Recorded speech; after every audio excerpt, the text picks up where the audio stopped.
Nunca tenha se falado tanto de saúde mental como nos dias de hoje. Temas como ansiedade, depressão, entre outros transtornos, se popularizam cada vez mais.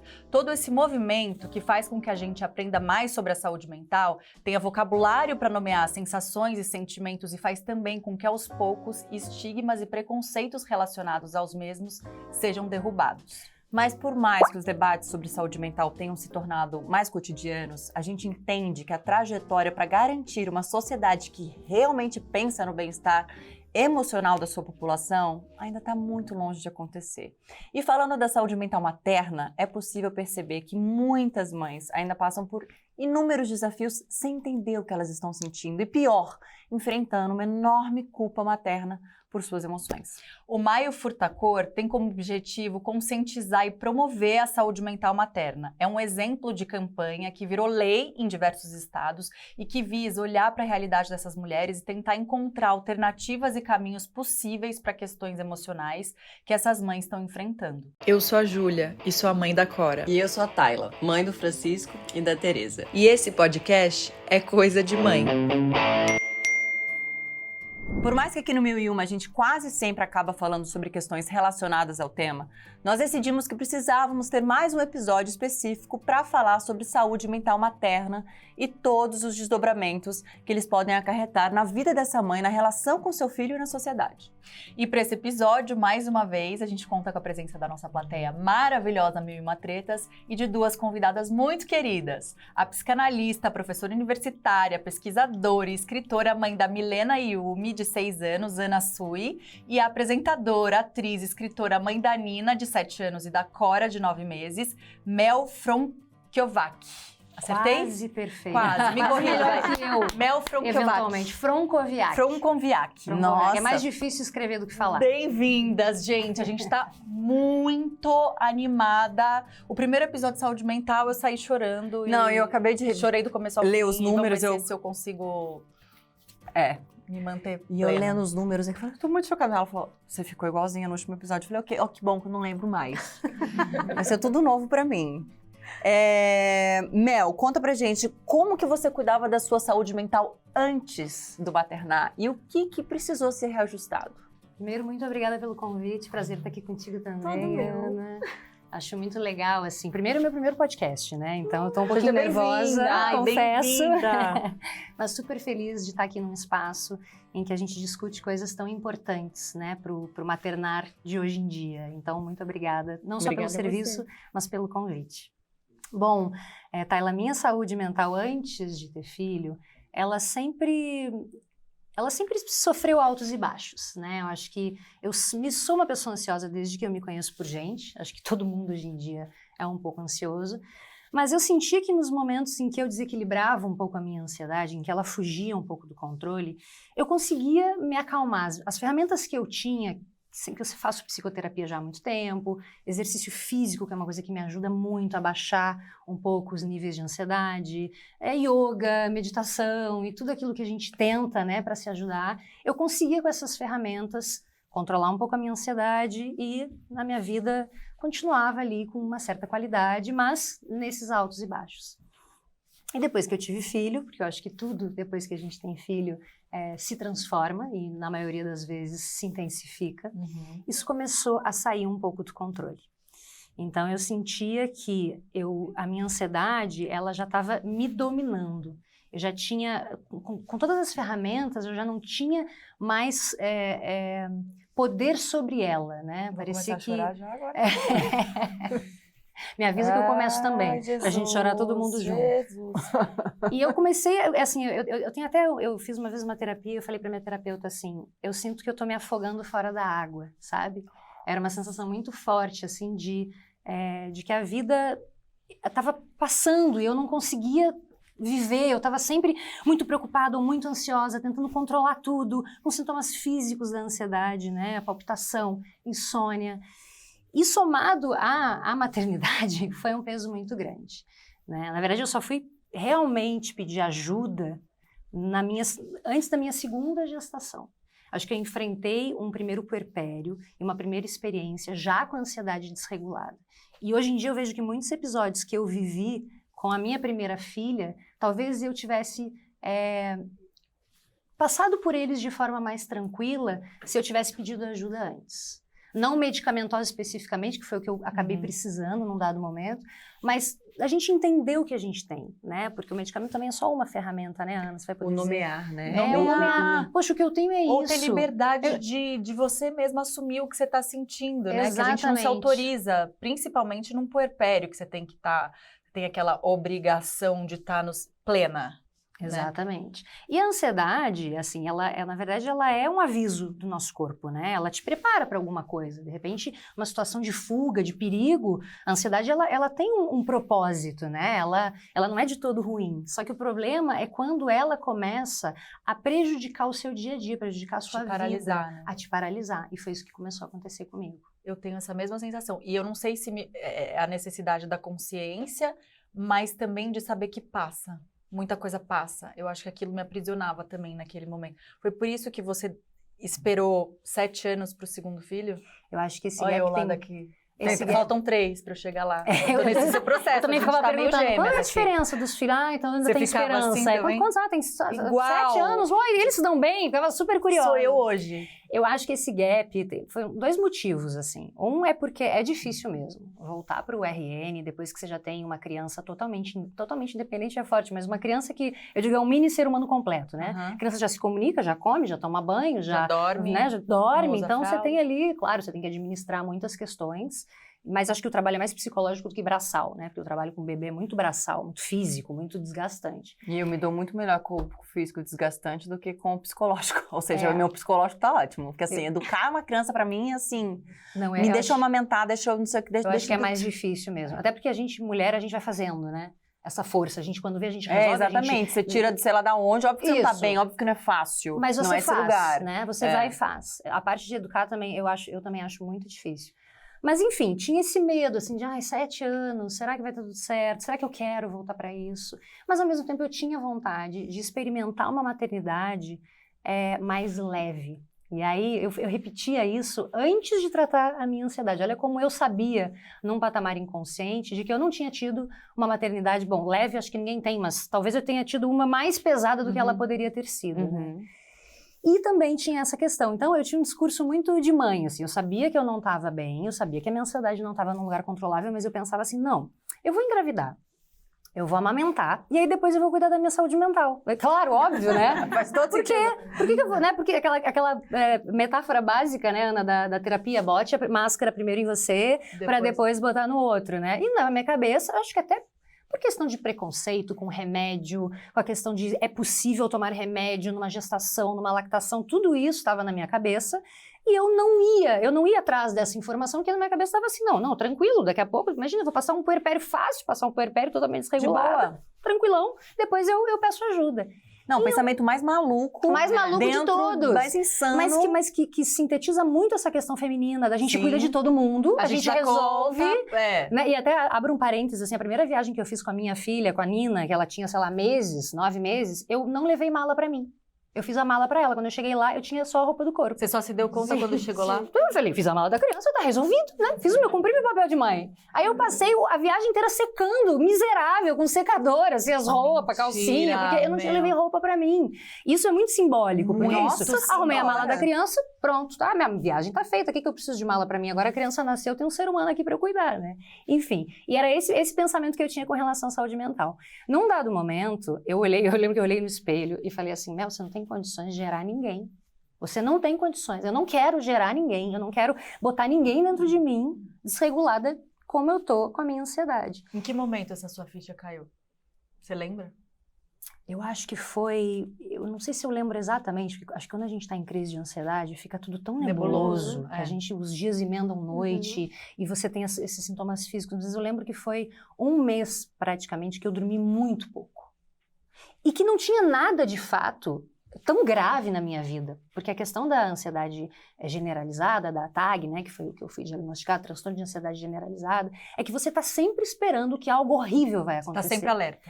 Exatamente, é uma ansiedade antecipatória das coisas. Você tem uma necessidade de controlar tudo, você sempre acha que está na iminência de algo gravíssimo acontecer com você. Isso, com certeza, baseado na minha história. Ana, depois vai poder confirmar se tá ligado, mas eu já ouvi isso dos meus médicos. Isso está totalmente ligado com a infância, onde a gente realmente tinha que ficar alerta, porque Sem sempre alguma dúvida. coisa acontecia. Sem dúvida. E isso é muito interessante, Tayla, porque o que acontece com a ansiedade? Por que eu acho que é tão difícil a gente entender que a nossa ansiedade não está num lugar legal? Porque o termômetro é a gente mesmo. Se você faz um exame de sangue e vê lá que o seu açúcar está alterado, né, está fora dos níveis aceitáveis, ali dos índices de referência... Vai estar escrito. Está escrito. Você fala, não, preciso entrar com uma medicação, ou preciso, né, olhar mais o que eu estou comer, comendo outra. e tal. A ansiedade não, você é o seu próprio termômetro. Então, dependendo da história de vida que você teve, se você conviveu com adultos ansiosos, isso foi normalizado, se você tem uma história de vida com algumas dificuldades e, de repente, teve que sobreviver em alguns momentos, você fala, não, isso aqui é o meu balizador. É normal se sentir assim, é normal estar sempre alerta, é normal estar sempre esperando que alguma coisa ruim possa acontecer, porque talvez em muitos momentos tenha acontecido, né? E por isso que eu acho que é tão difícil a gente diagnosticar a ansiedade, assim, ela é muito mais abstrata. E eu fico até arrepiada de falar isso, assim, porque eu tive a sensação, quando eu realmente pedi ajuda, que eu sobrevivi durante muito tempo e que eu comecei a viver, de fato, quando eu pude entender que eu tinha um diagnóstico e que eu precisava de ajuda e que estava tudo bem se eu não pudesse sozinha, sabe? Acho que isso foi muito importante e acho que também me amadureceu muito para engravidar novamente e para viver, sim, uma maternidade com muito mais leveza, que foi o que eu consegui fazer na segunda vez. A gente cresce ouvindo, né? Tem aquilo que a gente falou no começo do episódio, do preconceito, né, Ana? Que até hoje, assim, a gente tá falando, a gente tá aqui batendo a gente fala muito do pré-natal psicológico, da importância, né? Se já é importante a gente fazer terapia na vida para acompanhar essa mulher que vira mãe mais do que nunca, né? O quanto pode transformar mesmo essas experiências e evitar que a gente passe por, né? Ou pelo menos fazer com que passe por essas dores, por esses buracos com um pouco mais de leveza e tal. Ai, que difícil. Eu quero abrir o consultório aqui com você. A gente quer, enfim, tô muito feliz de você estar aqui. Tantos episódios que a gente pensou para você estar, assim, tantos temas, né, que se encaixam. Eu não sei como é que você enxerga ainda hoje. Você acha que as pessoas ainda têm esse preconceito do remédio ou de assumir, de falar em voz alta, de pedir ajuda, como a Mel falou, e principalmente quando estão vivendo a maternidade pela primeira vez, né? Que vem toda aquela cartilha de deveres, da mãe perfeita, os livros, porque do mesmo jeito que é muito bom a gente estar aqui falando, também coloca um monte de coisa da cabeça dessa mãe que está sendo mãe pela primeira vez. Como é que você enxerga esse momento nosso? Então, bom, primeiro, que alegria estar aqui. Obrigada pelo trabalho que vocês fazem. Obrigada pelo convite. Obrigada por ter aceito. Imagina, Sempre me perco nisso, estar aqui, né? Obrigada, pessoal. E, enfim, acho que tem muito preconceito, muitas dificuldades da gente poder reconhecer a nossa limitação. E isso pode levar a gente para um lugar muito ruim, que é o lugar de, mas eu tinha que ter pedido ajuda. Como é que eu pude deixar chegar nesse ponto? Meu Deus do céu, como é que eu pude viajar sem a minha mala, né? E coisas que podem ser muito ruins, mas aí a gente também precisa lembrar que não é do nada, né, que a gente chega nesse lugar. Sem dúvida. Então, a gente passa toda uma vida, e eu acho que, assim, é uma coisa que talvez, muito especificamente do nosso corte geracional, né? Então, fazendo um recorte aqui de gênero e de geração, que a gente passa a vida escutando, você precisa ser independente, você não pode depender de ninguém, você não pode depender de homem, você não pode depender do dinheiro de ninguém, você não pode depender, você não pode pedir ajuda. E isso vai compondo, né, a nossa maneira inconsciente de entender o que é se colocar como uma mulher. A gente viu nossas mães trabalhando de uma certa forma, né, trabalhando mesmo, né, de uma certa forma em relação à maternidade, e acho que é uma ingenuidade nossa a gente pensar que porque a gente tem acesso a um tanto de informação, isso vai entrar no nosso racional e a gente vai simplesmente virar uma chave imaginária e passar a viver de outro jeito. Então, a gente está entre duas gerações, né? Então, uma geração que tem esse imperativo do você precisa ser mãe para você poder ter sua existência validada de alguma forma, né? Uma mulher que não tem filhos nem existe.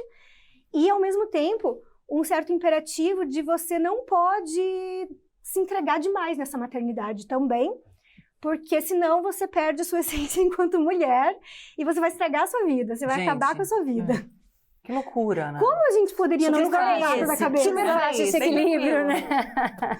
Bem tranquilo, né? Então, assim, integrar de alguma forma essas duas personalidades, digamos, que fazem quem nós somos, é um trabalho, né? E é um trabalho, assim, que exige tempo, exige mais pessoas participando, porque, como você falou, né, na ansiedade nós somos o nosso termômetro. Então, acho que isso aponta a dificuldade, quando a gente fala do âmbito da saúde mental das mães, né, aponta o quanto, tantas e tantas vezes, as mães ficam muito sozinhas nos seus pensamentos, né, nos seus imperativos, sobretudo. E como é importante, né, alguém dizer, você não precisa fazer isso.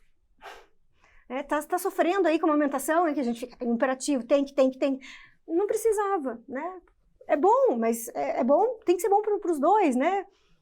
Você não precisa abandonar a si mesma, você não precisa se abandonar também, se autoexigindo tanto. Dá para receber ajuda. É um grande alívio quando a gente reconhece os nossos limites. Você acha que dá? Tipo assim, você acha que realmente dá pra... Porque assim, eu não sei, de novo, dentro da minha existência, eu acho que durante um período da gestação, eu acho que não tem como. Eu fico pensando como que não se anula ou como que você não fica em quinto plano quando esse neném nasce, né? É isso que você está falando, é o recuperar da cirurgia ou do parto, é o hormônio que vai cair, automaticamente acontece com todo mundo. E aí você vai amamentar, e aí depois... Seu corpo tá todo revirado. Tem como, você acha possível, óbvio que difícil, mas você acha possível não se abandonar, não se deixar né, em quinto plano? Em quinto é muita coisa. Não, tá, é porque, mas tá vendo, sei lá... que a gente se empolga justamente aí. Eu falo, cara, você me pegou, eu falei, nossa, é possível? Porque realmente eu não sei, eu acho que, não sei se... E também porque, assim, a gestação é um lugar que é muito inteiro, né? Você tá fabricando aquele ser sozinho. Então tem uma outra participação externa, inerente, né? Mas a gente, né, se é uma gestação que segue bem, que não, claro que nem sempre é o caso, mas muitas vezes é uma posição de maravilha. Olha só, eu sou maravilhosa, que eu tô fabricando um ser, tô conversando com você aqui, enquanto isso sai um bracinho, né? E a gente vai se sentindo super também poderosa. Muito poderosa, com a presença dos hormônios, com a presença de uma série de coisas. E o parto é uma experiência de perda de corpo, né? Sim. Porque aquilo... A gente sabe que não é a gente, mas tá ali, é meu, né? Então, o nascimento é uma perda de si mesma. E essa separação, né? Porque você está em fusão emocional com aquela criança. E cada dia que é uma alegria, porque eles vão ganhando independência, e de repente te olha diferente, daqui a pouco fala seu nome, daqui a pouco manda beijo. É isso, é uma vitória enorme e é também uma perda enorme, né? Uhum. Eu acho que acho que a gente perde e a gente ganha muito durante a maternidade, com o nascimento e o crescimento dos filhos. E esse sentimento é um sentimento tão ambíguo que eu acho que a gente não sabe lidar com ele, né? Porque assim, como eu posso estar triste por uma coisa tão maravilhosa, que é o meu filho tá aprendendo a andar. Sim. Isso significa que ele vai ficar menos no meu colo. É maravilhoso ao mesmo tempo. Eu todinha. Por quê? Eu adorava A cada aquela evolução criança. do meu filho, eu sofria. Não! Sofria muito Não, com a arrumar evolução roupinha dele. no armário. Eu Eu acho que lembro de melhorei pegar a roupa no pouco, armário que não mas... servia mais. Não, crises e crises de choro. Eu sofria muito com a evolução dele. Eu entendia que era para o bem, existia um ladinho lá feliz, né? Racional, do tipo, tá evoluindo, mas eu sofria... mas sofrer verdadeiramente, assim, tipo... Isso que você falou do racional, com o que a Ana falou do racional, entra num lugar de que, então é isso, tem toda essa teoria ali, você tá sabendo que é pro bem, que é legal, que essa autonomia é o máximo, que é lindo, que é a mágica da vida acontecendo. Como no meu puerpério, por exemplo, eu sabia que eu tava passando por um blues, mas essa conta que você falou de conseguir colocar o racional na prática, só que eu não... voltando aí para a saúde mental, ali eu sabia nomear tudo o que eu estava sentindo, mas ao mesmo tempo, na hora de colocar na prática aquela angústia, aquele choro, ou entender, ou assumir para mim mesma, eu só assumi depois que passou também, assim, e mesmo sabendo de tudo isso, porque eu não sabia se agora eu ia ser assim para sempre, mesmo tendo toda a teoria. Uhum. Então, como é que a gente ajuda essas pessoas que estão nesse buraco agora? Porque as pessoas falam assim, né, tentando ajudar. Ah, mas calma que vai passar. Ou pior, Você aproveita porque vai Essa é a passar. pior de todas. Nossa, essa é a pior frase. Essa é a pior frase. Gente, vamos estar, assim, excluindo, sem você saber do que essa mãe tá passando. Eu acho que vai passar o quê, né? E assim, tipo, o que vai passar, racionalmente, você alcança, E nessa né? hora a Você gente sabe que não vai tá, ficar pra sempre nessa hora, acordando. normalmente a gente tá torcendo pra que passe logo mesmo, né? E aí Quando você você sente tá nesse culpada de lugar você quer que passe. específico. Não, e essa pessoa que falou que vai passar, ela só sabe disso porque passou, você ainda não tá nesse lugar. A Exatamente. gente não sabe das coisas da vida porque alguém disse pra gente. A gente sabe que a gente viveu. É quando a gente chega lá na frente e fala, ai, passou tão rápido. Mas eu acho que faz parte do processo de aprender, né? E entender que a vida tem essa dinâmica, ponto. Tanto pra nós, mas isso fica muito forte e materializado com os nossos filhos. Sabe, Julia, isso que você falou de você saber da prática, mas não conseguir se distanciar disso, é muito interessante, porque quando eu estava em crise de ansiedade, eu sentia que eram duas Mels, assim. Uma sabia que eu estava muito louca, dizia, você está exagerando, isso não faz o menor sentido, essas coisas não podem acontecer, isso não vai acontecer, está tudo sob controle. E a outra dizia, mas ainda assim eu não consigo sair desse lugar. Então, por isso que eu digo assim, que era um afogamento sem água, né? Porque sai da piscina, então sai, você tá se afogando, mas eu não conseguia sair, sabe? Mas isso me leva muito pra minha que eu estava falando brevemente da gestação, né? Desse lugar que você vai se conectando, que você vai dizer que eu pensando assim, não, porque eu não senti isso, né? Durante a minha gestação, eu tive a depressão na gestação. E era exatamente esse lugar. Eu tinha muitas vezes, não o tempo todo, mas porque foram, né, muitos meses ali nesse buraco negro, profundo, lamacento, areia movediça, dentro do buraco, enfim, era essa sensação, era buraco, areia movediça, então ia indo. Mas assim, sai desse buraco, faça alguma coisa que você gosta, sei lá, era impossível se movimentar, era paralisante, é como se eu estivesse completamente afogada. Eu estava afogada dentro da lama mesmo, não era nem fora dela, eu estava lá, eu me sentia lá mesmo, assim, sabe? Então aí que você entende que você precisa de ajuda, né, profissional. Não adianta você querer, só sai daí, pensa em coisas boas, faça alguma coisa, porque você precisa de ajuda profissional. E quando você estava falando da diabetes, quando a gente tem diabetes, a gente vai lá tomar remédio de diabetes ou muda alguma coisa na vida. Ana, por que você acha, assim, né, por que esse preconceito medonho, porque eu tinha muito preconceito também, pelo visto meu não tinha, por que a gente não tem preconceito da diabetes e a gente tem tanto preconceito dessa depressão? Acho que a gente tem a fantasia de que a gente poderia fazer alguma coisa com isso, né? E quando é uma coisa orgânica, biológica, você tem uma clareza de que o seu corpo está separado de você. Então, a ideia que a gente tem de ela contempla essa onipotência, né? De que você pode simplesmente mudar a sua chavinha por conta própria, e aí quando as pessoas dizem, né, sai daí, é só sair. É tão violento tantas vezes, porque a gente já diz isso pra gente, né? Porque a própria pessoa já tá dizendo isso o tempo inteiro. Aí vem mais alguém pra fazer esse papel, isso é terrível, né? Então, a possibilidade que a gente tem de reconhecer o limite, e não só de reconhecer sozinha, mas de ter o limite validado pelo outro, reconhecido ali pelo outro, é a única possibilidade que tem da gente poder fazer laço. Porque, na verdade, a gente sempre precisa disso. Ninguém vive sozinho, né? A gente sempre precisa de ajuda para tantas e tantas e tantas coisas.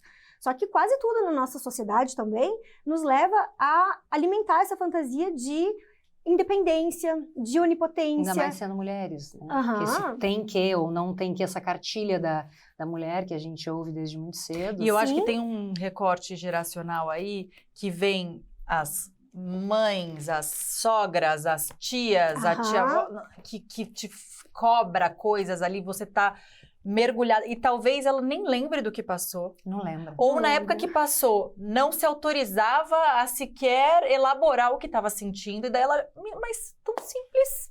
Mas e é muito louco, a gente tem um episódio Dia das Mães com a Sabrina Sato, e a gente viu a Sabrina Sato se emocionando muito aqui. A Sabrina Sato, desenharam a Sabrina Sato? Existe potência maior do que essa? Aquele mulherão. E começou a chorar aqui de uma cobrança de que apontaram o dedo dela no puerpério, de que ela não ia ser capaz, que o leite dela, aquela velha, né, mais comum de todas, seu leite tá meio fraco, acho que você não vai dar conta de amamentar. Por que você não vai? Tá chorando, sabe? Então, às vezes são outras mulheres que também não têm a menor noção do que tá passando na cabeça daquela mãe naquela hora, e que também cobra, e que também faz qualquer depoimento irresponsável que aquilo pode implodir dentro daquela mulher, né? E a gente fica nesse gap geracional, que de um lado tem as mães, as sogras, as tias, né, que vão dizer, ai, não, mas pra mim foi fácil, né, que não lembram. No meu tempo tinha nada outra disso. Coisa. Nossa. E elas tinham acesso a muito menos informação, né, sobre o outro, sobre os bebês, sobre elas mesmas. Então, era outra maternidade. E o tempo nosso das redes sociais, que também é informação demais, completamente excessivo. E aí, muitas e muitas vezes, esse excesso de informação às quais a gente fica submetida nos leva a nos afastar de quem poderia ajudar. Então, a gente vai ficando muito presa, às vezes, a informações do campo da racionalidade e não consegue acolher também. Porque essas pessoas, elas muitas vezes estão tentando ajudar, só que da forma delas, né? Do jeito que elas então, podem. É do jeito que elas podem. É claro que valeria a gente poder acolher um pouco e deixar cair outro. Mas, às vezes, a gente fica muito represada nessas bolhas dos algoritmos e das comunidades e não consegue acolher quem, na prática, poderia fazer alguma coisa. Eu vejo aqui que a maternidade é considerada uma das 3 principais situações de risco para uma possível crise na vida da mulher, junto com a adolescência e o climatério. Quais são as diferenças desses momentos na vida de uma mulher? E como a gente pode cuidar dessa saúde mental, Ana? E você vê, né, que acho que são 3 momentos... Do hormônio, né? Hormonais e que colocam em jogo a perda de si. Né? Porque é um trabalho de elaboração de luto a maternidade, né? Você ser mãe é você descobrir que ser mãe não era nada aquilo que você pensava, que o filho que você desejava não é o filho que chegou, e perder que a ideia que você tinha de eu já não tem mais. Só que não é que, eu não sou mais isso e agora eu sou aquilo. Não, cai aquilo e não vem nada no lugar, né? Você fala, fica um tempo patinando, tentando voltar. Nem sei te dizer o que... Vai, não vou te interromper, não. Eu tô só... buraco, nossa cabeça, né? Tá até doendo aqui, tanto que as duas são aqui assim. Perdão. É aquele buraco, né? E você vai precisar inventar alguma coisa de fazer com isso enfim, algumas vão ter mais recursos, outras vão ter menos recursos, mas de alguma forma é preciso lidar com esse buraco. Tem algumas pessoas que não vão lidar com esse buraco também, que não vão encontrar com alguma coisa disso, mas que alguma coisa pode desencadear ali. E me parece que quanto mais a gente consegue, na verdade, lidar de alguma forma com esse buraco, aí nesse começo, na adolescência isso vem de uma outra forma também. Porque na adolescência, de novo, né, a perda da identidade enquanto... Esse corpo se transformando, dessa a posição voz tão mudando. importante na vida de alguém, né, dessa ocupação com a criança e tudo mais, né, então é de novo uma perda ali.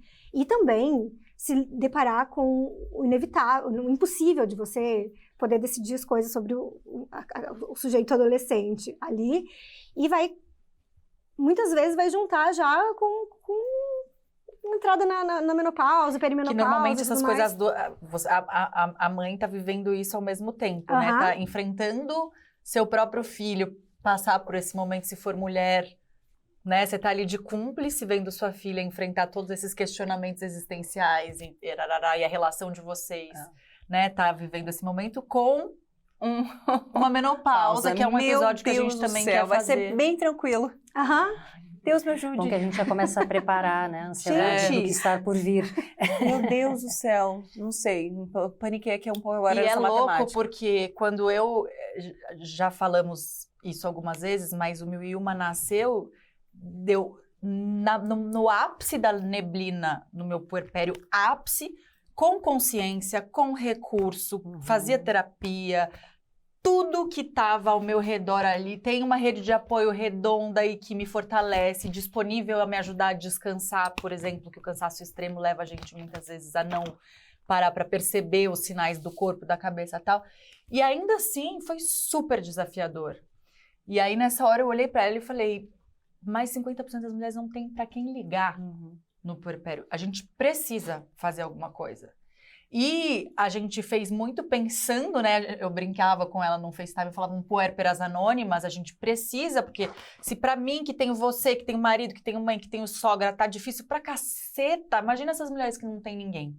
E ainda assim, aqui, a gente tá com nossos filhos, o mais velho da Thalia e a minha, com quase 4, e a gente se cura ainda todos os dias e muito amparadas, de convidadas maravilhosas. Agora a gente tem plateia maravilhosa trocando e a gente tem, enfim, muito, muito amparo, né, com os nossos terapeutas e tudo mais. Então, assim, galera aí que assiste, é muito difícil e tá tudo bem. Se tá difícil pra caceta pra você, Mesmo. Se você assistiu o nosso primeiro episódio de saúde mental, eu não conseguia falar. E minha filha já tinha 2 anos. Eu não conseguia falar o episódio. Eu chorava. Eu não conseguia. Eu tava quase pedindo uma receita de um remedinho. Terminou o episódio, ela falou, pelo amor de Deus, gente, porque vamos cortar um pouquinho, porque parecia que ela tava querendo só uma receita de alguém. Porque ali, naquele momento, eu ainda não tinha ido procurar ajuda nesse lugar. Porque eu também tinha preconceito. Então, assim, se tá difícil pra você, é difícil mesmo. É muito difícil. E às vezes falta alguém falar isso pra gente, que tá tudo bem. Você não precisa dar conta sozinha. Essa questão do preconceito, Julia, que você falou, é muito interessante, que todos falaram aqui em algum momento, porque eu venho de uma família em que os transtornos mentais são falados. Tem muita gente que sofre de depressão, de bipolaridade. Quem tem condições faz terapia. Não é um tema que não se fala, não se coloca isso não existe. Pelo contrário, a gente tem um papo muito aberto sobre isso. Eu faço psicoterapia desde que eu pude começar a pagar pela minha terapia. E ainda assim tinha, eu acho que muito a questão da mãe, né, da mulher. Não, eu preciso estar bem, eu preciso conseguir. Como eu vou gerar uma criança fazendo uso de um medicamento? Porque até então não tinha nem noção de que tem medicamentos seguros, né? De que você pode pedir ajuda e que também você passar por uma gestação, mandando para o seu filho aquele bando de hormônio do estresse, da ansiedade, de cortisol, certeza. É super ruim para essa criança, né? Inclusive partos prematuros estão associados a mães ansiosas. Então, eu lembro, assim, quando eu fiz a consulta com um psiquiatra, ele falou, não, existem remédios seguros, você não precisa passar por isso, você acho que é muito importante, sim, você tem transtorno de ansiedade generalizada, todo mundo está ansioso hoje em dia no mundo, não é nenhuma novidade, mas claramente a sua ansiedade está te paralisando e a gente pode te ajudar, a medicina está aqui para te ajudar. Então, foi tão maravilhoso saber que aquilo não era, né? Poxa, que bom, então eu realmente tenho alguma coisa, eu não tô maluca e eu posso ser ajudada para esse momento. E eu acho que nós mulheres temos muito isso, assim, a gente aguenta, a gente viu as mães aguentarem, as tias aguentarem, então a gente tem que aguentar, ainda mais se a sua história de vida é uma história com mais dificuldades. E isso eu acho que é difícil, assim, porque eu fico pensando, se os homens tivessem filhos, talvez... Primeiro que o mundo já teria acabado, O mundo já teria acabado, né? Porque eles não conseguem lidar com dor e um monte de outras coisas. Mas eu acho que talvez eles pedissem ajuda muito mais fácil do que a gente, com muito mais rapidez. E isso da gente ter rede de apoio... Eles iam deixar a gente resolver para eles possivelmente. Com muita tranquilidade. O que a gente não delega ou nem pede. Tem muita mulher que nem pede, né, ajuda. E eu acho que também o que me atrapalhou foi isso. Eu sou uma pessoa que tenho assim, a minha tendência eu não sinto muita dor, eu não falo muito sobre a minha dor, eu resolvo muito as questões dos outros, eu tô ali muito disponível para ajudar e eu tô sempre isso, a minha mala eu não faço, né, tô sempre em último lugar. E quando eu pude dividir isso com meu parceiro, assim, o Rodrigo, que foi muito importante, porque ele me acolheu e disse, tá tudo bem, você é uma mulher maravilhosa, não é nenhum demérito você precisar de ajuda, tá tudo bem. E me ajudou a ir atrás dessa ajuda, assim, né? Isso foi algo que... Porque a gente não tem muito com quem contar nessas horas, né? Ainda mais uma pessoa que tem esse traço de personalidade que é um pouco mais fechada para as suas questões. Então, isso foi muito importante, porque foi uma decisão conjunta da gente ter um segundo filho, mas eu não estava bem. Então, juntos a gente falou, vamos procurar ajuda para você. E a partir disso, as coisas começaram a clarear. Como se você pudesse nomear, né?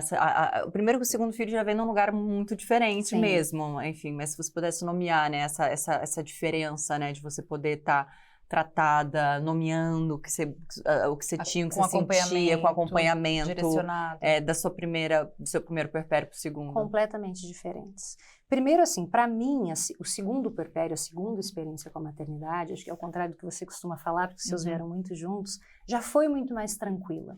Esse gap de 7 anos, Julia, não fica preocupada, porque ele também é muito legal. Por um lado, tem essa coisa de ter 2 crianças em casa que vivem coisas completamente diferentes. 2 filhos únicos, quase.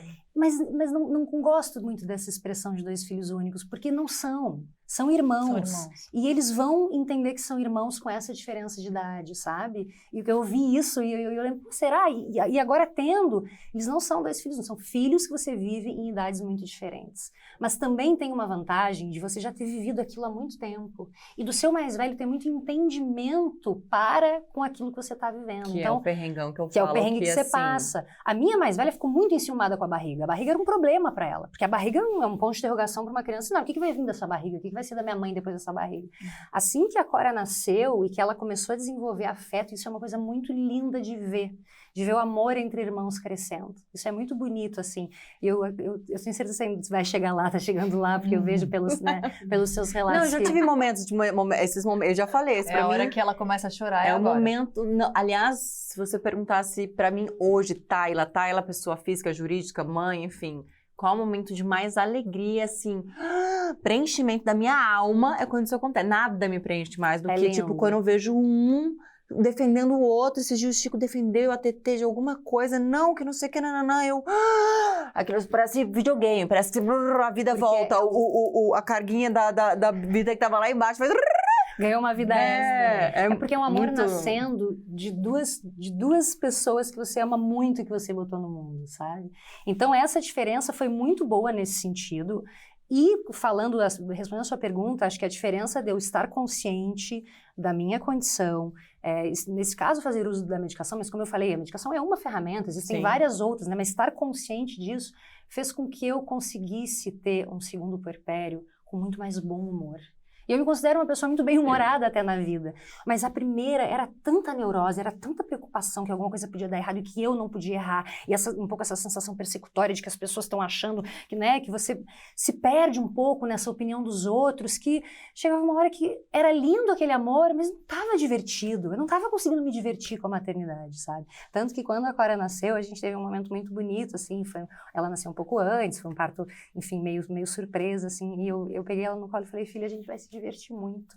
Seja bem-vinda, a gente vai se divertir muito, porque eu acho que isso eu consigo hoje em dia fazer, assim, e até com a minha mais velha, porque o meu desafio todo na educação era, eu preciso controlar os meus ímpetos explosivos, porque eu tenho um lado explosivo, eu tenho um lado que eu sou super tranquila, até que do nada eu viro, ninguém nem me reconhece. Preciso controlar. Como que eu conseguia controlar se eu não estava em controle da minha própria situação? Como é que eu poderia controlar para dar o melhor exemplo para minha filha? Então, eu comecei a ter uma criança que tinha o seu lado explosivo, que tinha um ímpeto que eu não queria que ela tivesse. E se tem uma oportunidade que a gente tem na vida de realmente tentar ser melhor, é para os filhos, né? Dilui o nosso ego de uma maneira maravilhosa e a gente fala, é isso. Talvez por ninguém eu quisesse fazer esse movimento pela minha filha, pelas minhas filhas eu quero fazer. Então, também segurar essa ansiedade, que também me deixava o tempo inteiro hipervigilante, com isso você estoura, com isso você explode, foi muito importante para a minha relação com a minha mais velha, a minha de 7 anos.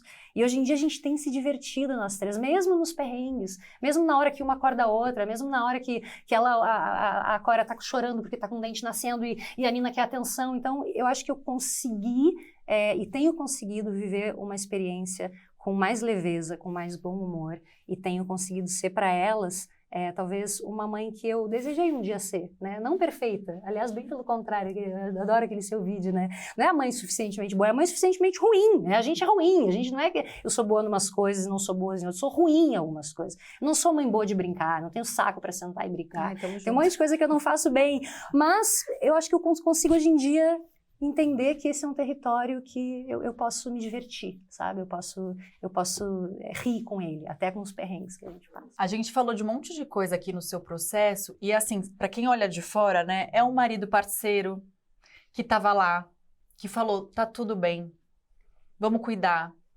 Nem sempre é assim. Às vezes a gente tá passando por tudo isso e o marido não é parceiro. O marido não tá lá. Né? Então, quero chamar o nosso saque da mãe, a Catarina, que disse que quem estava lá para ela foi o 1001, quando ela passou por isso. E aí me emociona muito. Estava lendo um pouquinho a sua história, assim, que bom a gente faz isso aqui para conseguir estar perto mesmo de vocês, assim, vocês da gente. Queria que você desse seu depoimento. Então, sobre esse tema, né, de saúde mental, tive também depressão na gravidez, precisei buscar ajuda, precisei começar a medicação, e no puerpério eu ainda não estava bem, eu estava assim com muitas questões ainda, e eu descobri o programa, e eu me apeguei nisso do tipo, justamente de escutar, assim, eu não tô sozinha, e é a mesma coisa que tá aqui agora, todo mundo se olhou e falou, nossa, achei que só eu passava por isso. E a importância disso, né, da gente ver que a gente não tá sozinha, todo mundo tem os mesmos problemas, tá todo mundo no mesmo barco, na mesma situação, sem saber para onde esse barco tá indo, e assim, a gente precisa se conhecer, se entender, saber os nossos limites, mas principalmente saber que a gente não está sozinha. A gente pode estar sozinha, digamos assim, né, na nossa situação ali cotidiana, nos desafios da maternidade, mas a gente não é um problema nosso, não é um problema meu, não é uma dificuldade minha, é uma dificuldade da situação, de todo o contexto. Ô, Bárbara, Vou te chamar para falar também. Eu me identifiquei muito com o seu depoimento quando você disse, quando voltamos para casa, que o seu parto já não foi como você imaginava, o seu bebê foi para UTI. Quando voltamos para casa, começou a verdadeira avalanche. Eu queria que você falasse. Eu fiquei surtada, de uma maneira assim, que faz meio ano que eu me reconheço como mãe mesmo, que eu estou curtindo. Dudu tem 2 anos. Faz meio ano agora que eu tô curtindo a maternidade, porque foi surto atrás de surto. Então, quando eu cheguei em casa, eu não conseguia mais dormir, eu não conseguia comer. Eu emagreci 15 quilos em 15 dias. Quando eu fiz o retorno da consulta com o obstetra, eu só engordei 10 na gravidez.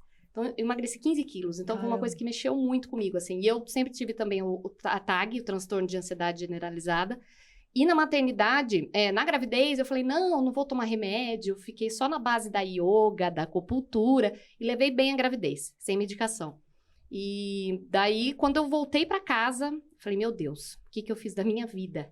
Porque eu tava me sentindo muito mal. A hora que eu sentei para amamentar no quarto, fiz o quartinho dele todo bonitinho, eu me senti assim numa prisão, parecia assim um retiro forçado, uma prisão, e eu só chorava. E aí, só que é o que eu falei, eu já tinha essa noção, como eu já tinha ansiedade antes, né? Eu sou uma pessoa ansiosa, naturalmente, já fazia tratamento com remédio antes. Na gravidez parei, e aí minha psiquiatra já estava avisada, né? Veja também como eu sou privilegiada, né? Então, já tinha psiquiatra lá, eu fiz uma videochamada com ela, maravilhosa também. Me ajudou, falou, não, Bárbara, vamos começar a sertralina, que é seguro, com amamentação e tudo mais. Mas foi muito barra, assim. Eu tive vários surtos de chutar móvel em casa, de falar que eu ia embora. Teve um dia que meu bebê chorou tanto, que ele tinha muita cólica. Isso com 15 dias começam as cólicas, né? Geralmente, 15, 20 dias. Ele não parava de chorar. E eu, com ele lá nos meus braços, eu coloquei ele pro meu marido e falei... bati a porta do quarto e falei, desisto. Eu falei isso, desisto. Me fechei no quarto, dormi. E aí eu acordei às 2 da manhã, os dois estavam dormindo, uma belezinha, assim. E aí vem aquela culpa, né?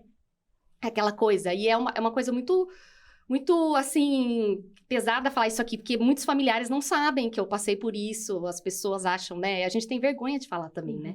Então, esse programa me ajudou muito também. Eu acompanho vocês desde que eu tava grávida, no comecinho. E eu ficava assim, ai, meu Deus, que medo. Como que será que vai ser? Mas só você passando por isso que você tem noção do que... E você fala de você traz aqui que você chegou em casa e falou, o que eu fui fazer da minha vida? Esse primeiro momento, a mãe e o bebê no quarto, que é muito comum, né, Ana?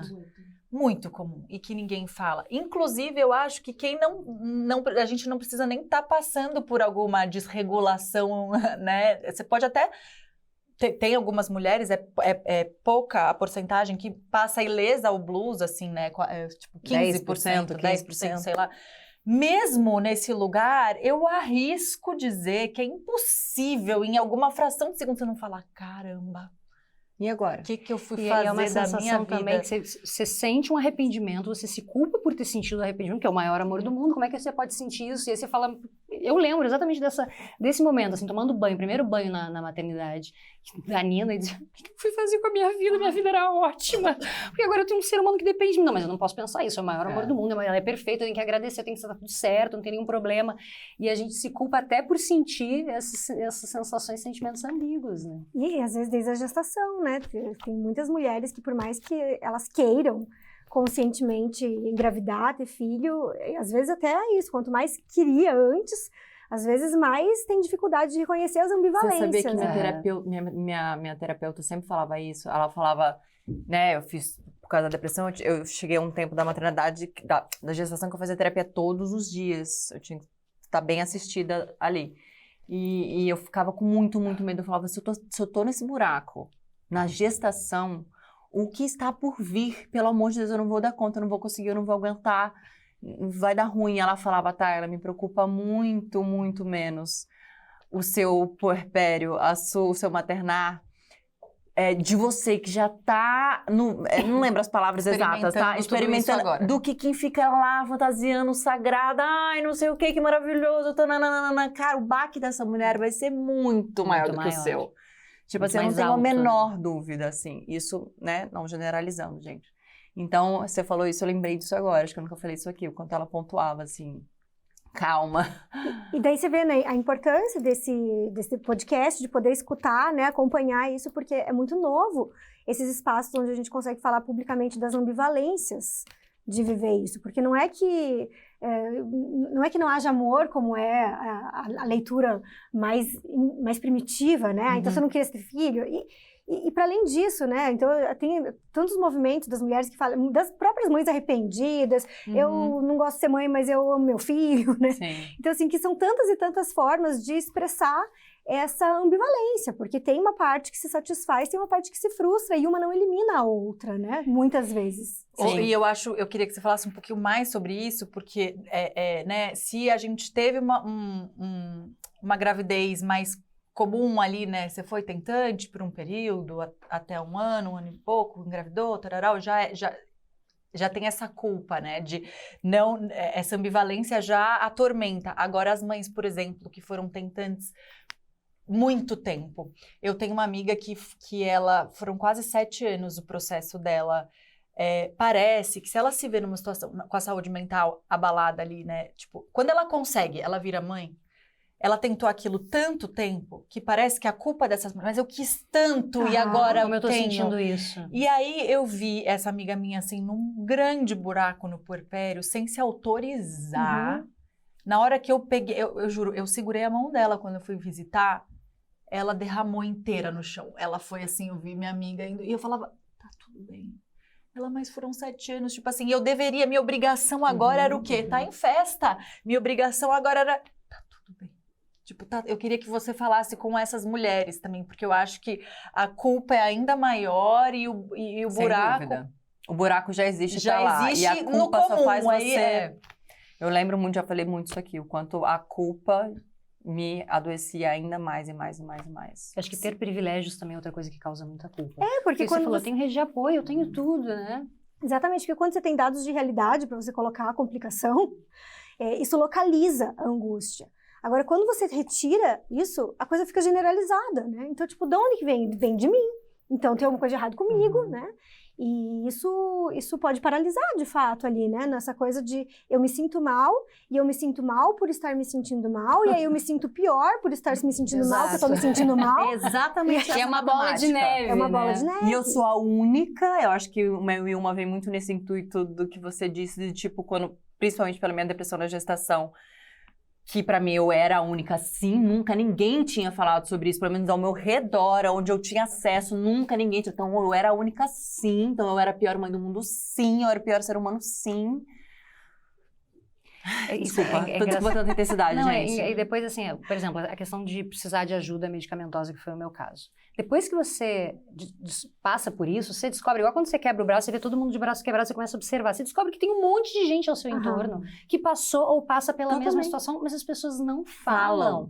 Não é um assunto que é dito, talvez por preconceito, talvez, enfim, até porque eu acho que é novo a gente discutir essas questões, né? Espaços como esses, tão importantes, são novos, né? Eu brinco que tem a cartilha da boa mãe, que é uma cartilha imaginária, que há muito pouco tempo a gente pode dizer, eu não gosto disso, eu não sou tão boa nisso, né? Então, eu acho que isso é algo muito forte também, que a gente vive. Grupos de mães, eles são grupos que às vezes podem ser muito hostis, né?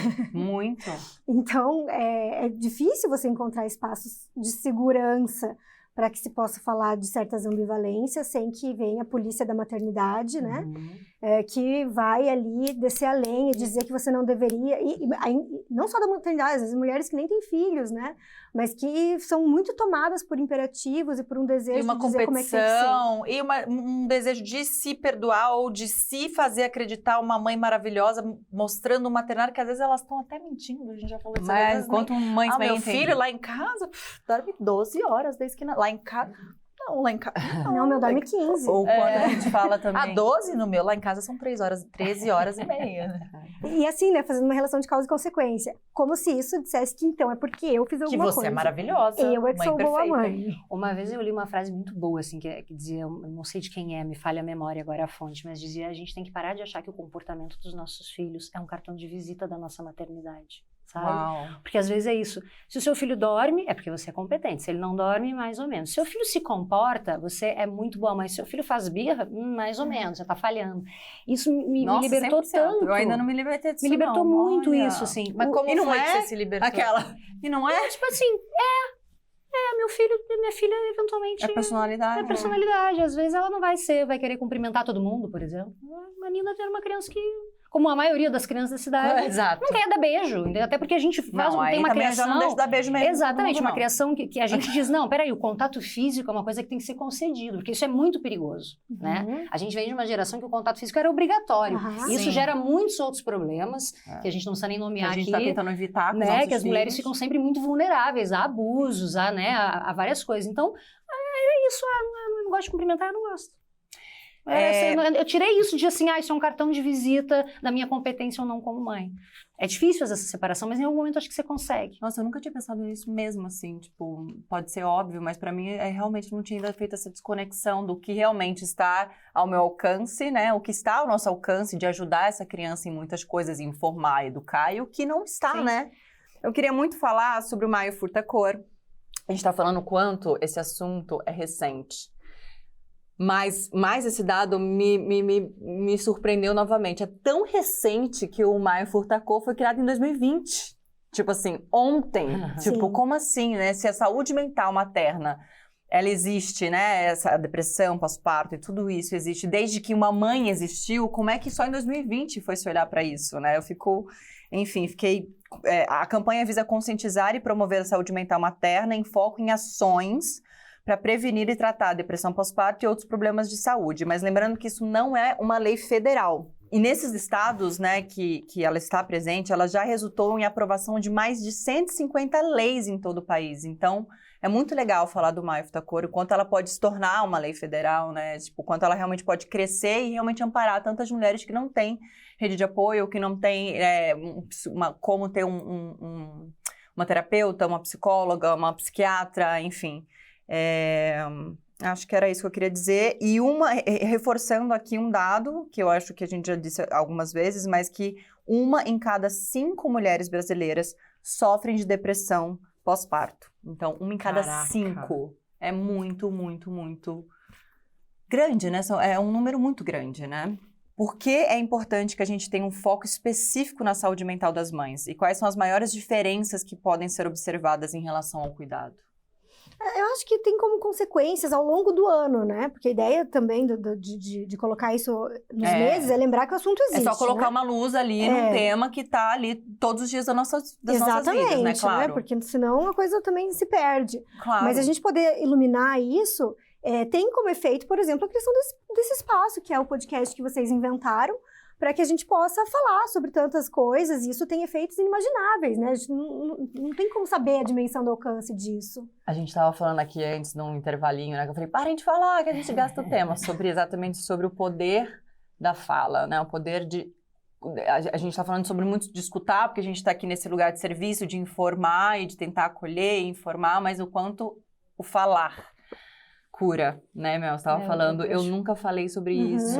E o quanto está sendo bom falar, né? O quanto isso é poderoso, né? Para também informar, falar para essas mulheres que às vezes o alívio, né? Não é a cura, mas o alívio do sintoma, às vezes só não falar. Não, e complementar você para dar a palavra, Mel, era isso. A gente, quando a gente se junta e fala, vamos fazer isso aqui, lá atrás, quando a gente estava na neblina, a gente falou, bora, porque outras mulheres podem estar sozinhas ali e a gente precisa fazer isso por elas. Mas quando a gente chegou aqui, a gente entendeu o quanto falar era também muito pra gente, que a gente só entendeu na prática, né, depois. Então, é um pouco essa sensação, assim? Sim, eu acho que a Ana vai poder dizer melhor, mas acho que um dos princípios básicos da terapia é você falar, né? Porque quando você fala, você tira aquilo de você, né? Elabora. Óbvio que se você puder ter um bom profissional ali te ajudando, né, a encaminhar um pouco tudo isso, é muito melhor. Mas falar é muito poderoso.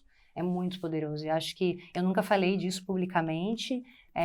E cheguei a pensar, será que eu devo me expor? Será que eu devo falar? Será que as pessoas vão achar que eu sou, de repente, que eu não dei conta ou que eu não fui suficientemente competente para lidar? Mesmo agora você ainda sentiu? Cheguei a questionar, assim, será que eu tô pronta para esse olhar do outro? Porque as pessoas talvez digam, não, mas você podia ter tentado um pouco mais, né?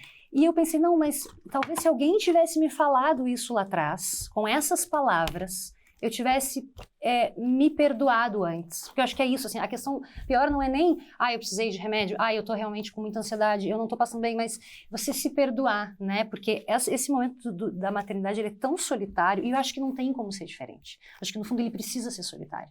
É ali que a gente renasce, e é a gente com a gente mesmo, né? Então, a gente fica falando um pouco desse monte de sugestões que as pessoas dão e opinião.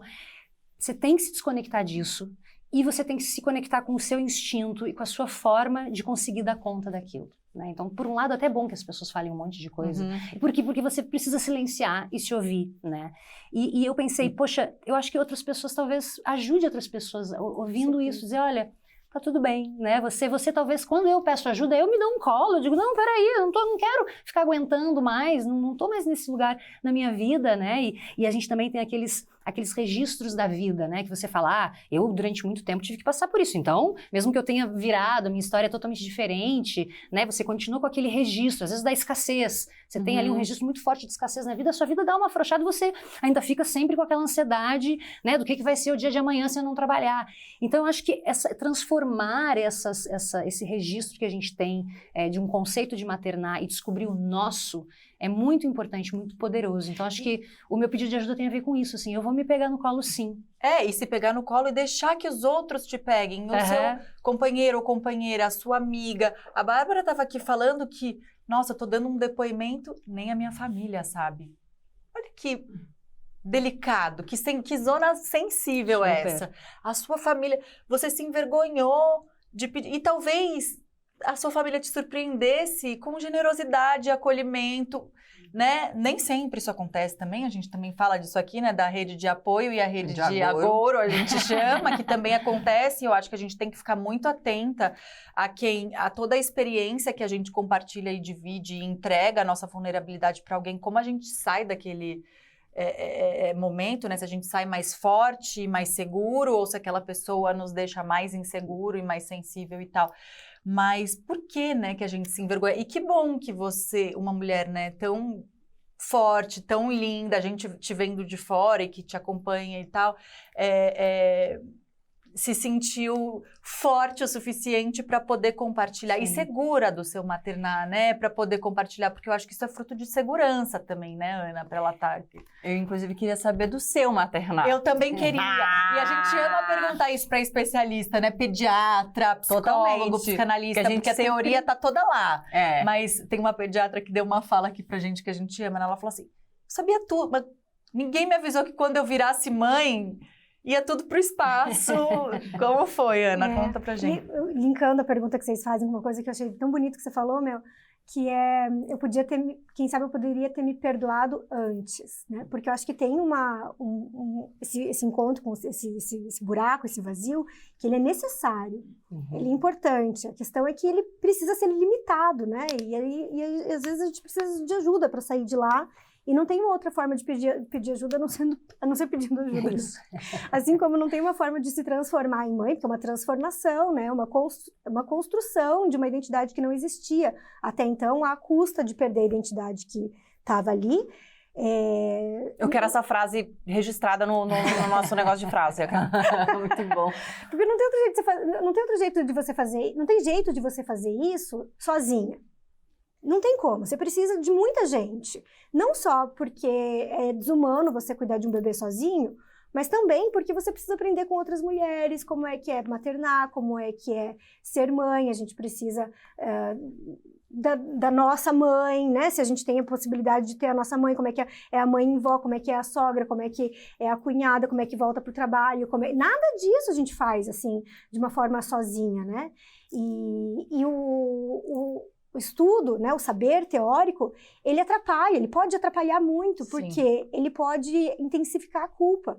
Porque racionalmente você até sabe o que está acontecendo ali, só que você só pode ser mãe enquanto mãe, não enquanto especialista. Sim, claro. Então, seja lá qual for a especialidade, é isso ou a mãe, né? Mas tem uma coisa que não é teórica, é a maternidade. Não é teórica, A maternidade né? é prática. E além disso, assim, tipo, não tem como alguém te preparar para isso, né? Porque eu me lembro que quando eu tava grávida, eu escutava, me irritava muito as pessoas dizerem, aproveita para dormir, hein?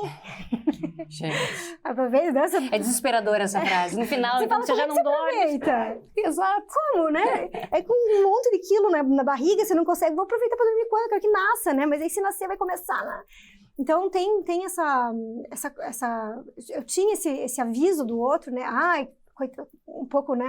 As mulheres olham grávida meio que com cara de, ai, coitada. Né? Ai, que dó, né? Enfim. Nossa, você já é mãe? Não. E isso me irritava muito, assim, Sim. né? Porque eu falava, gente, para de me dar spoiler. Né? Eu não gosto de Maravilhosa. spoiler, deixa eu viver aqui conforme for possível. E depois, quando minha filha nasceu, eu sentia uma coisa assim de, gente, mas ninguém me avisou. E aí eu me lembrava, uma galera tentou me avisar, né? Mas, assim, faz parte da transformação de uma mulher em mãe-mulher, justamente essa justa medida, que não tem como alguém antecipar um caminho ou deixar um caminho pronto. Tem como facilitar um trabalho que é feito sozinho. Então, eu acho que a transformação em mãe tem a ver também com uma nova modalidade de você equilibrar o seu espaço de solidão, porque ninguém precisa mais de solidão do que uma mãe, né? Exato. E você precisa ficar, se você nunca gostou de ficar sozinha na vida, Você né? vai amar. Você vai amar, porque a solidão é uma necessidade humana, claro que na medida que se tem amparo, na medida em que se tem encontros e laços, ela também se faz necessária, mas a gente vai experienciar uma coisa que acho que vocês falaram no começo, acho que a Júlia falou no começo, que vai acordar a relação que a gente teve com o nosso bebê, né? Nosso bebê no sentido daquele bebê que a gente foi e que a gente nem lembra de ter sido. E aí a gente vai recalcular a rota da relação que a gente fez com a nossa construção da feminilidade a partir da ideia que a gente tinha de quem era a nossa mãe. Então, como é que a gente se transforma em mulher? Na relação com a mãe, um tanto quanto identificada e um tanto quanto bastante desidentificada, né? Do tipo, eu não quero fazer isso, eu não quero ser assim. Então, é como se a gente tivesse uma fantasia de que ali no horizonte, de quando eu me transformar em mãe, aí sim eu vou ser diferente, eu vou provar pra mim que a minha relação... Nossa, Ana, tô assim... Que é possível ser É diferente. possível ser diferente. E aí você se depara com o fato de que, meu Deus do céu, ainda bem que minha mãe conseguiu fazer isso, porque isso é muita coisa. Então você perde a mãe internalizada que você tinha. Sim. E junto com isso você se perde também. Então são muitas perdas, né? Ou seja, você tá sempre perdido, gente. Perdido. Nossa, que eu tô perdida. Desculpa. Mas é isso, né? Você perde e não vem nada no lugar. E não tem outro jeito de construir alguma coisa senão construindo alguma coisa. E qual foi o seu maior desafio, assim? Qual foi o momento que você se pegou ali, assim, socorro? Tipo assim, teve algum desafiozão que você lembra, assim, caraca, isso foi muito difícil pra mim? Eu acho que a amamentação, né, começa ali a coisa. Eu fui uma grávida muito feliz. Mas a amamentação pegou num lugar que eu tava achando que eu ia ter tempo pra pensar nisso, sabe? Tipo, deixa eu me preocupar com a gestação e depois... E começa o jogo, começou, né? Uhum. E então a amamentação me pegou muito e isso emenda com sono, né? Privação de sono. Então, a amamentação com sono ali, esse começo ali foi bem difícil. E aí eu dei uma enlouquecida, né? Que eu acho que é uma enlouquecida necessária. E aí quando eu saí disso, pensei, nossa, que coisa, né? Eu achava que eu tava lúcida. Eu tava lá e falava, gente, não tem como esquecer disso, né? Eu posso até chamar a Natália para falar, falando de privação de sono, que ela disse que foi o que confundiu completamente, que fez ela entender que estava afetando a saúde mental dela. Na verdade, são dois momentos diferentes. Eu estou em privação de sono neste momento. Estamos juntos. Com uma de 1 ano. E o que me fez procurar ajuda, e eu dei uma surtada, foi exatamente a educação. Que eu pensava, ninguém me avisou, mas me avisaram. Depois a gente lembra. Mas, assim, quando minha filha fez 2 anos, junto com pandemia, eu não sabia como lidar com ela. E eu falava, mas eu sou a mãe, como que eu não sei lidar? Porque a minha mãe, voltando, né, nossa referência, ela nunca me passou insegurança. Pelo menos é como eu recebi. Não sei se ela sentia. Mas pra mim, ela sempre sabia o que ela tava fazendo. Então, eu achava assim, nossa, imagina, eu vou saber criar. Quando eu começar a fazer birra, eu nunca vou levar no shopping e tudo bem, não vai ter birra, não vou passar por isso. Ninguém me avisou que a minha filha ia fazer birra às 6 da manhã, porque o ovo é amarelo, não é azul. Porque a banana foi cortada errada. Você cortou uma maçã, ela queria comer. E ela não queria o meu acolhimento, ela queria do pai. E o pai nem sempre também sabia dar. E isso me frustrou demais. Demais, assim. Não saber o que fazer. Ainda com a privação de sono, né? Ainda na época... Pandemia. Aquilo que a Mel estava falando da gente se regular para poder ajudá-los a se regular, né? Como é que a gente vai fazer a criança mostrar o exemplo, né? Tá ali sendo e existindo da maneira com o exemplo que a gente gostaria de passar para ele, se a gente está completamente desregulada. E você trouxe o marido também, que eu acho que não dá para Ana estar aqui e a gente não falar do amor romântico deste casal que está enfrentando, que essa mulher está passando por uma saúde mental delicada, frágil, vamos chamar de, pode ser frágil, posso falar assim, sei lá, um momento, né, delicado, vulnerável e tal, e que, enfim, é um tema que do mesmo jeito que a gente fala de saúde mental o tempo todo, essa triangulação, principalmente no primeiro filho, é um assunto que volta e era um tema que eu queria muito te ter sentado aqui pra gente falar sobre. Principalmente porque a gente sabe que o maior número de divórcios acontece nos primeiros 2 anos, até os 24 meses do bebê. Então eu queria que no segundo filho ainda mais forte esse dado, se eu não me engano. Sério? Não é, Ana? Não sei. Acho que se não é agora vai ser, agora eu acabei de inventar. Mas é assim, segundo filho parece que ainda tem mais... Jura? Nossa, não, o que eu vejo de pesquisa é que o segundo filho são 24 meses o primeiro e que no segundo filho são 6 meses, parece que é mais rápido, que não o divórcio. Justa. O casal voltar a se encontrar como uma relação romântica e tal. E porque assim, né, desequilíbrio é uma equação, né? O casal, vamos pensar aí num casal bem sucedido, né, que teve um bom encontro a tal ponto de ter o desejo de ter um filho, ainda que tenha planejado, independente de sim ou não, mas desequilibra a equação, porque chega um ser ali que faz com que aquela maneira que eles tinham de funcionar não funcione mais, né? E, de novo, né, não funciona mais assim, mas não chega outra maneira nova de funcionar junto. Não vem o manual, né? Não vem o manual. E se viesse, também não ia servir. Porque há uma transformação desta mulher em mãe, ou há uma ampliação, uma ressignificação dessas mulheres e dessas mães, porque é um universo, né? Cada um.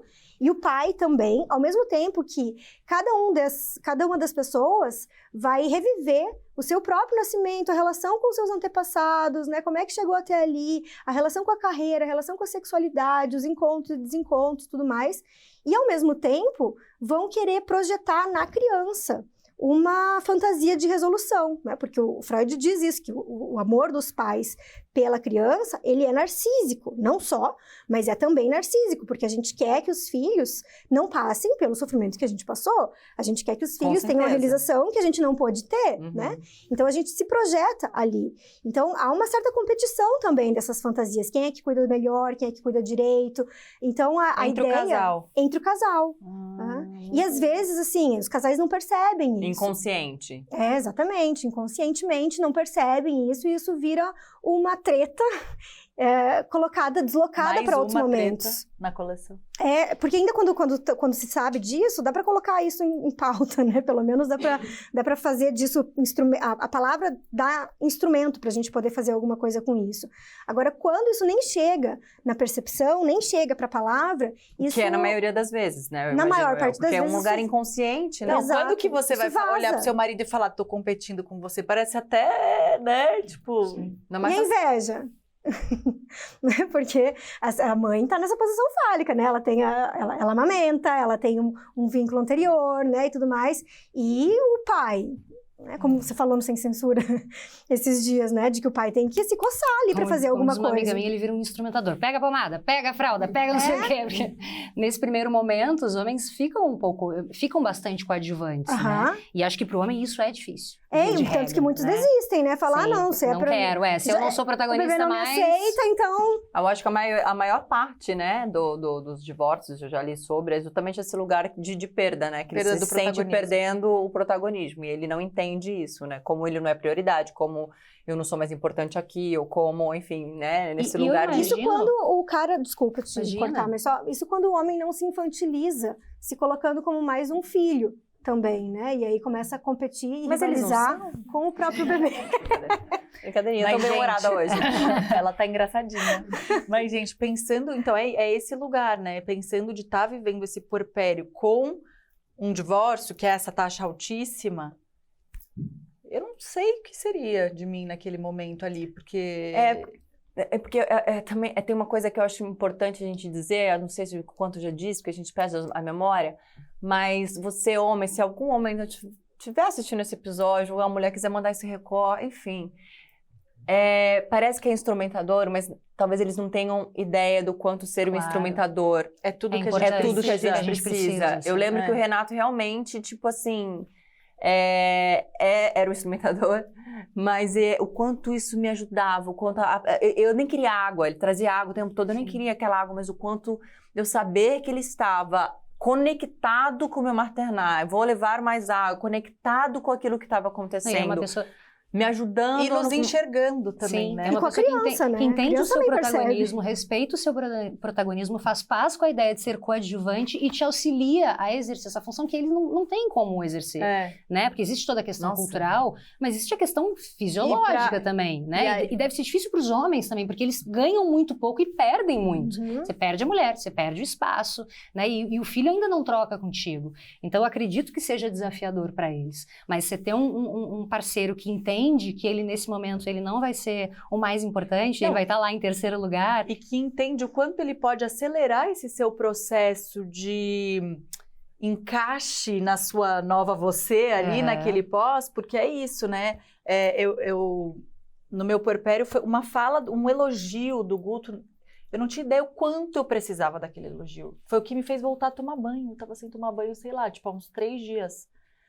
E totalmente louca da cabeça. E daí, ver que ele me enxergava no momento em que eu não enxergava, que como se eu não existia, eu era só um peito que andava pela casa, assim, sangrando, né? Precisando amamentar uma criança de fralda, eu de fralda, com um peito sangrando.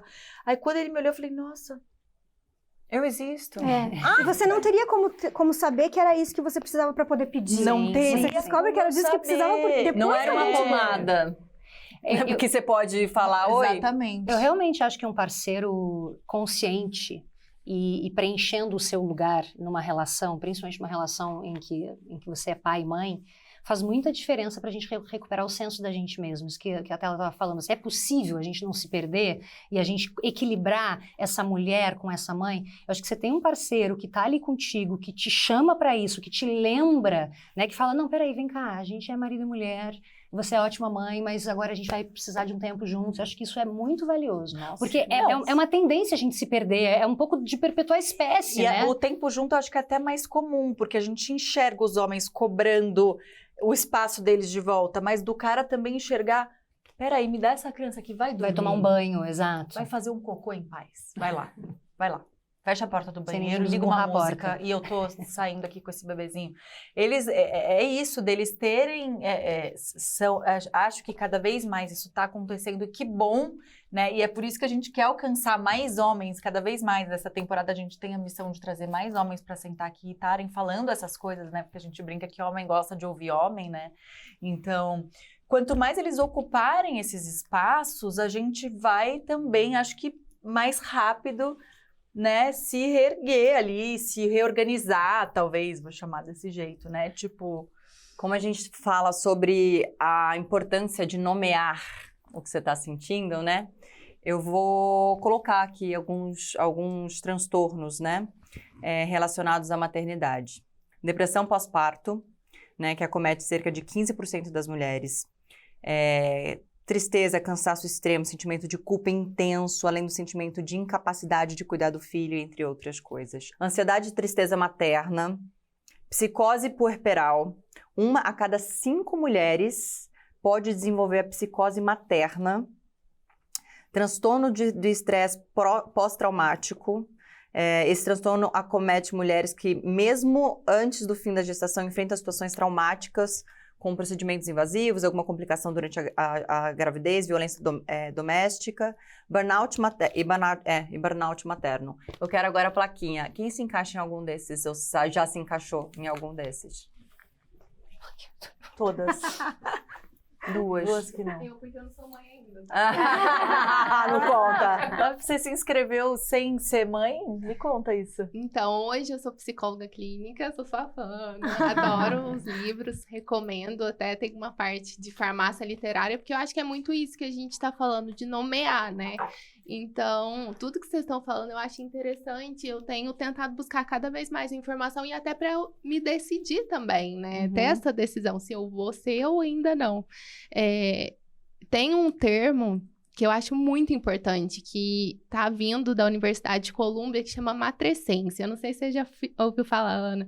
Que é muito isso, assim, a gente tem a adolescência, que é um marco, né? E aí dá essa definição. A matrescência nesse sentido também, de ser uma modificação em todos os âmbitos. No âmbito físico, do corpo, no emocional, na reconfiguração de identidade, que é o que a gente está falando, e principalmente até cerebral. Então, hoje a gente tem pesquisas que mostram, por exemplo, exame de imagem e ressonância magnética, que mostram como que o cérebro de uma mãe, a partir do momento que ela está gestando, ele se reconfigura, né? E isso é importante porque é o que a Mel estava falando. Quando a gente vê, né, quando é alguma coisa clínica, as pessoas conseguem validar mais sobre isso. Então, eles conseguem perceber que essa reconfiguração vai tendo uma poda neural, né? A poda neural vai dando mais importância, por exemplo, na questão de cognição, na parte de empatia. Então, é como se fosse podar uma planta. O cérebro vai se reconstruindo de uma maneira a perceber o que é mais importante ali para validar o bebê, né, para ter essa troca e tudo. E aí, hoje, os pesquisadores têm visto como tem acontecido isso. E eu acho importante o que a Júlia falou. Porque, apesar de, às vezes, as mães têm tudo, essa questão é muito solitária. Porque essa reconfiguração, como ela acontece em vários aspectos, é como se... É o vazio, né, Ana? O vazio da gente construir a partir desse vazio. E isso é muito solitário, né? Acho que a questão principal é que tempo que a gente fica nessa solidão, assim, que a gente deixa e como essa solidão é. Porque muitas das vezes a nossa relação com a gente mesmo, ela é muito autossabotadora, né? Ela é o que a Thay tem falado, assim, de culpa, né? Às vezes síndrome do impostor, você tá ali sozinha, nem sempre talvez é legal estar sozinha, né? Eu até mandei um depoimento de uma paciente, por exemplo, que eu tenho acompanhado, que ela tá com ansiedade de descompressão. Então, assim, ela no automático, ela tá ali 100%, mas na hora que ela tá sozinha com ela mesma, crises de ansiedade, né? Ela tem que pôr uma música, um podcast para escutar. Então, é muito complexo, né? E eu acho que por não estar nesse papel de maternidade, eu procuro cada vez mais buscar essas informações para poder agregar e acompanhar essas mães. Isso é maravilhoso. Inclusive, a gente tem 2 episódios né, sobre o não quero ser mãe, de mulheres que escolheram não ser mães, né? Aquilo que você estava falando, que se você não é mãe, para você ser mulher, você precisa ser mãe, né? Para validar a sua existência e tudo mais. E que bom que hoje também um dos nossos serviços é informar. A gente tem um episódio que a gente ama também com a Isabel Filardes, e ela começa o episódio com a filha dela que tá saindo da adolescência, eu acho, né? Não, 20 e poucos. 20 e poucos. E ela fala, obrigada por vocês me letrarem para eu poder escolher se eu quero ou não ser mãe. E isso mexeu tanto com a gente começou o episódio já chorando, assim, do tipo, que bom que hoje nós mulheres temos, né, a liberdade de escolher se a gente quer ou não, porque assim, se você quer um pouquinho, assim, se você deseja, você faz essa escolha, é a coisa mais maravilhosa que você vai viver na sua vida. Agora, se de fato você também é a mais desafiadora que você vai viver na sua vida. Então, se dê o direito de escolher, né? E tem uma outra coisa, uma vez eu ouvi uma frase que eu não me esqueci também, que é assim, a mulher só sabe se ela vai ser uma boa mãe ou gostar de ser mãe depois que ela tem filhos. Né? Não tem como você saber antes. Eu vou fazer uma experiência aqui, deixa eu fazer, né, um estágio. Me empresta aí uma criança que eu vou fazer um estágio para ver se eu... E às vezes você se descobre, por exemplo, uma mãe que você talvez não seja maravilhosa com um bebê, por exemplo, ou que você não tenha a menor paciência com o adolescente, né? É super difícil essa transformação em ser mãe. Assim, eu com a Nina já tive alguns momentos em que eu virei pra ela e falei, filha, desculpa, eu tô aprendendo, eu nunca fui mãe antes, sabe? Outro dia eu falei pra ela, desculpa, eu tô aprendendo a ser mãe de 2. Eu não sei o que é. E acho que essa honestidade também da gente passar para os filhos, para eles entenderem, alguém falou aqui que a mãe não passava insegurança, né? É tão importante para eles entenderem que nós somos só meras pessoas tentando acertar. Fazer o melhor. Tentando fazer o melhor. Mas você, Ana, como profissional, como que você falaria para um paciente, qual que é, ou uma pessoa que está passando por sofrimento, como que ela consegue encontrar esse ponto de olhar para aquilo e buscar ajuda? É ótima essa pergunta, né? Porque eu acho que, a minha relação com a psicanálise me faz não ter uma fronteira entre o normal e o patológico de uma maneira muito marcada. Então, tanto que você fala uma série de problemas, assim, quem teve? Todo mundo tem em alguma medida. Isso é necessariamente um transtorno? Não. Mas dificuldades e sofrimentos complicados, todo mundo tem. E agora, essa fronteira entre o normal e o patológico é sempre uma questão pra gente, né? Então, acho que a questão, quando você pergunta, né, quando procurar ajuda, é desde o dia 0. Desde sempre. A gente procurar ajuda, porque ajuda não é só ajuda profissional, né? Quanta ajuda a gente encontra até chegar em ajuda profissional, muitas vezes. Mas vocês vejam o nível de loucura da nossa posição solitária, em que a gente acha que procurar ajuda é procurar ajuda profissional, né? Procurar ajuda é procurar ajuda. A gente precisa, todo mundo precisa de ajuda desde sempre, né? Para frente e para trás no tempo. Então, acho que isso tem a ver muito com essa nossa posição contemporânea, né? De mulheres independentes também, que entendem que é pedir ajuda para o pai. Como que você pedir ajuda para o pai, né? Então, porque é muito louco, né? Você tira um ser de dentro de você, pensando aqui, né, na parentalidade, claro que nem sempre é o caso, mas é um ser que sai de dentro de você, mas ele não é mais você. Ele não é mais seu. Então, assim, seria muita ingenuidade também a gente achar que isso seria de um dia para o outro, né? Que o parto faria nascer um filho e uma mãe. O parto não faz nascer um filho e uma mãe. O parto é o começo para um trabalho de elaboração de tantos e tantos lutos, que sempre vai ser necessário muita ajuda, e às vezes vai ser necessária ajuda profissional, algum tipo de intervenção. Mas eu não acho que a gente decida, que chegue... Que tenha uma necessidade de procurar ajuda profissional sozinha. Uhum. Pensando né, nisso tudo que a gente está falando, eu quero falar sobre o panorama mundial, né? Dados apontam que o sofrimento mental materno, pode ser tão intenso a ponto de causar suicídio, sendo uma das principais causas de morte de mulheres no primeiro ano de vida após parto. Estudos mundiais estimam que 3,7 mulheres cometem suicídio no pós-parto a cada 100 mil nascidos vivos. Eu acho que esse número fala muito sobre a importância e da atenção na saúde mental de todas as mulheres, seres humanos, mas mães. Então, os números são assustadores, porém reais. Então, peçam ajuda. Sim. De todas as formas possíveis. Como a Ana falou, não só a ajuda profissional, que sim, muitas vezes ela é necessária, como todos os outros tipos de ajuda para o seu parceiro, para o seu amigo, para a sua rede de apoio, enfim, todos precisamos de ajuda. Sabe o que é mais legal de pedir ajuda? É que quando você está ali naquele momento em que você percebe que você não está bem, você se sente até um pouco fraca por estar precisando dessa ajuda. À medida que você pede ajuda, você entende que aquilo foi um ato de muita coragem. A gente tem que ser muito forte, tem que ser muito poderosa para a gente pedir ajuda. Então, pedir ajuda não é demérito, não é vergonha, sabe? Pelo contrário, é aquilo que faz a gente entender que a gente precisa se acolher, que a gente precisa que os outros cuidem da gente. Então, acho que a gente entender a forma de pedir ajuda como força e não como fraqueza, para mim, pelo menos, faz toda a diferença. Quando a gente se preocupa com o nosso bem-estar, quando a gente cuida da nossa saúde mental, Nós estamos nos tornando mães melhores para nós e para os nossos filhos, porque a gente passa a entender dessa forma que, assim como em qualquer outra relação, a gente precisa estar bem consigo mesma para que a relação exista de maneira saudável. Buscar ajuda quando a situação estiver difícil, respeitar os seus processos emocionais, os seus sentimentos não vão te transformar em uma mãe pior ou uma mulher mais fraca. Pelo contrário, se acolher e receber acolhimento quando necessário faz com que você consiga compreender suas emoções, faz com que você tenha recursos para enfrentar os próximos desafios que a maternidade e a vida irão te proporcionar. Por isso, lembre-se sempre que você não está sozinho. A gente quer agradecer demais a presença da Ana e da Mel por essa troca tão enriquecedora, a nossa plateia 1001 e, é claro, você que nos acompanha aí do outro lado da tela. Muito obrigada, a gente se vê semana que vem. Tchau!